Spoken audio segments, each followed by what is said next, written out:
Assalamualaikum warahmatullahi wabarakatuh. Selamat menjalankan ibadah puasa Ramadan bagi Anda semua pecinta setia VHS Studio.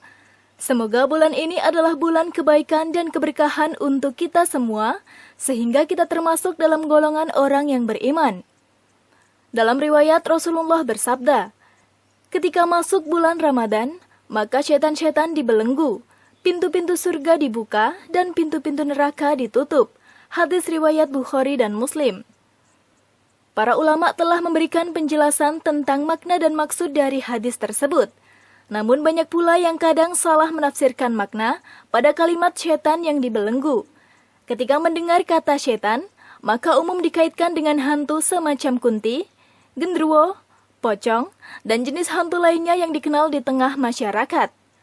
Padahal makna kata setan adalah merujuk pada sifat yang dimiliki manusia dan golongan jin, yaitu sifat yang jauh dari rahmat Allah, sifat yang sesat, dan sifat membangkang terhadap perintah Allah. Masyarakat kadang masih menyamakan setan dan hantu, padahal keduanya adalah hal yang berbeda. Secara umum makna setan dibelenggu dalam bulan Ramadan adalah dibelenggunya sifat-sifat buruk, karena seorang muslim akan mematuhi segala perintah, menahan hawa nafsu, memperbanyak ibadah dan kebaikan, sehingga setan dalam diri manusia menjadi tak berkutik alias terbelenggu. Banyak orang yang kadang menafsirkan, setan yang dibelenggu atau terikat adalah secara wujud layaknya benda yang terikat tali, atau wujud yang dibelenggu rantai, sehingga muncullah pertanyaan, mengapa di bulan Ramadan masih banyak orang bermaksiat, padahal setan dibelenggu? Lalu karena kebiasaan menyamakan setan dengan hantu, dan juga hantu sama dengan jin, maka orang berpikir saat Ramadan para jin diikat seperti narapidana.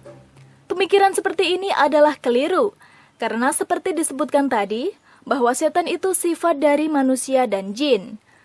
Dalam bulan Ramadan, golongan jin pun terkena hukum kewajiban untuk melaksanakan puasa Ramadan. Hal ini mengacu pada ayat tentang penciptaan jin dan manusia. Dalam Al-Quran Surat Adz-Dzariyat ayat 56, Allah berfirman, "Tidak aku ciptakan jin dan manusia kecuali untuk beribadah padaku." Ketika golongan jin dari Nasibin, sebuah daerah di perbatasan Irak dan Suriah, melakukan perjalanan, mereka terpukau dengan ayat Al-Quran Surat Ar-Rahman yang dibacakan oleh Rasulullah saat salat. Dan mereka pun menyatakan memeluk Islam di hadapan Rasulullah. Kejadian ini diriwayatkan terjadi di sebuah masjid yang sekarang dinamakan Masjid Al-Jin di Saudi Arabia. Kemudian kaum jin tersebut banyak mendapat pelajaran tentang Islam di hari-hari berikutnya, dan di antara mereka menjadi ulama bagi golongannya dan mendakwahkan Islam di kalangan para jin lain.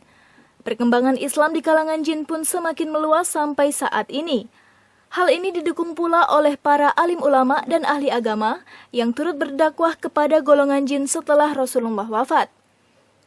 Saat manusia menyatakan Islam dengan 2 kalimat syahadat, maka seluruh hukum kewajiban dalam Islam menjadi tanggung jawab pribadi orang tersebut.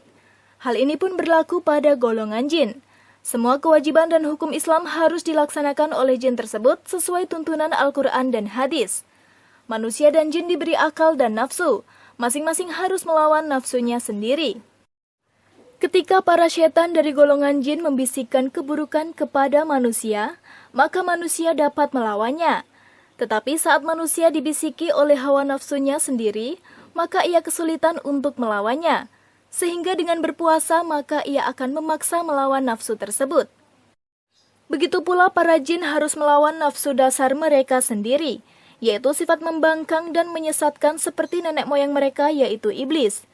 Dan di bulan Ramadan, para jin pun memperbanyak amal soleh terhadap sesamanya, dan melipat gandakan ibadah.